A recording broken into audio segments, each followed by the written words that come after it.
Hey, what's up? What's up? It's Jade, and as you may or may not know, it's time for another installment of Thirsty Thursday, courtesy of the Black Creatures.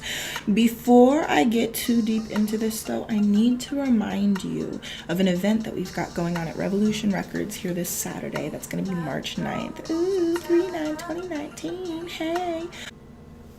Yeah.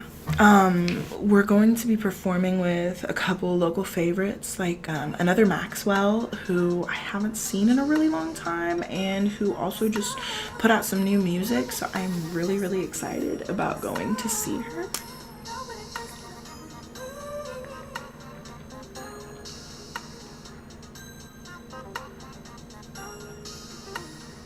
I had to put the lippy on. Sorry about that. Another Maxwell is going to be performing with us, and a duo from Iowa, is going to be performing with us as well. They are Kaleidoscope. Fantastic, kind of like horror soul, if that's a thing. Yeah, you should definitely check them out. It's going to be an all ages show, and Revolution Records is a really, really cool space. So if you haven't been to that and you're in the Kansas City area, you definitely need to check it out. Anyway, time for the stuff, the meat of it, if you will. So, I want to talk to you about something that changed the musical world last week.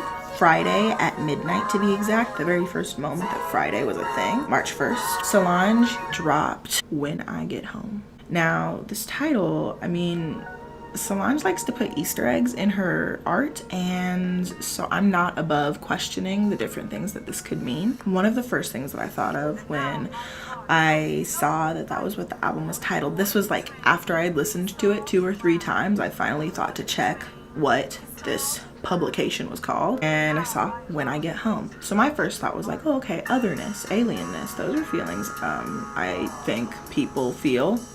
I'm a human also.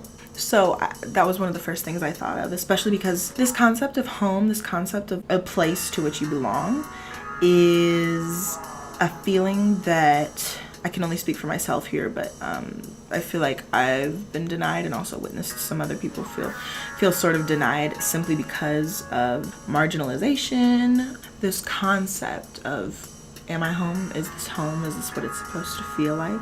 Is heavy, and we could talk about it for hours, but I'm done.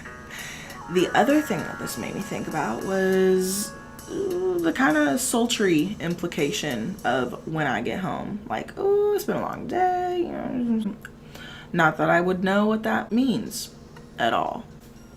So that's the deal. There is a third, and it's also the most popular fan theory, is the references to her hometown, which is Houston, Texas. And I guess there's a bunch of different references littered throughout the album that, of course, my country bumpkin self would not recognize. So yeah, check that out. And if you are familiar with any of the references that she makes in it, please comment them or tell me how to find them. I don't know. So that we're clear, I need you to know I've listened at least 20 times all the way through to this album, like not on shuffle. One of the highlights that I have to mention is Benz. I just need to get this out of the way because I think that Benz is getting a lot of much deserved attention. It is like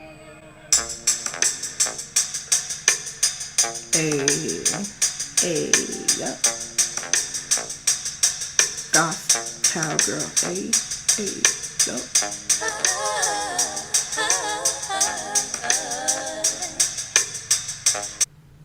Anyway, Things I Imagined is the first track on the album, and it like immediately submerges you. It just like gets the whole vibe ready. Were you ready to listen to something that you didn't totally have to pay attention to? Because we're fresh out. There's only 5 words in it. They're said over and over, but there's only 5. The McGregor track is that I wouldn't want to listen to inebriated under any substance. That is a really, really stressful, how many seconds?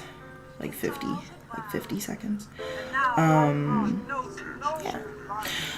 Down at the Click, So good. Again, if you were ready to listen to something that you didn't have to pay a lot of attention to, Too Freaking Bad, because all of these songs, I don't know, maybe not require counting, but like require presence. You definitely need to be present to be like, oh yeah, I'm listening to this, yeah. Or you can zone out on it and listen over and over and over all the way through like I did. Oh, and way to the show, this sort of supports my theory that this album is got a kind of sultry sort of implication behind it. The vibe of Can I Hold the Mic? Can I hold the mic? Is fantastic. It is the kind of energy that I want to see, that I evaluate the quality of an open mic event. It's that nonchalant sort of like, but self-aware feeling, you know, someone's like, I really have this thing that I need to say. I've been waiting for a minute to say it and I finally got the strength to giving it. And in this space that Solange created for us, it's also deflecting this sort of pain that comes along with deep self-awareness. It's deflecting instead of absorbing pain, the way that I feel like Black femmes are regularly expected to do. And it deflects it with grace, with light. It sends it across the universe at the speed of sound. Now I need you to go check out When I Get Home. It's streaming on Spotify with the visuals, and I'm pretty sure that's a new thing for Spotify, so excellent job there. Just fantastic. And then it's, I'm sure, streaming everywhere else. iTunes. She might come through on Bandcamp. Okay, Solange. Last words, last thoughts. Oh, MySpace is like the white black planet. Does that make sense? Does it? Does it? It came first. It was all about networking. It was about Black creatives sharing ideas. And I think that I definitely want to live in a world like that. So, yeah, if you're Black, come over to the Black LinkedIn of the internet and, you know, we'll kick it, maybe. You know, chat rooms, 90s style. It's going to be great. It's going to be really fun. When I Get Home, Solange, check it out. Thank you so much for watching and hope to see you Saturday.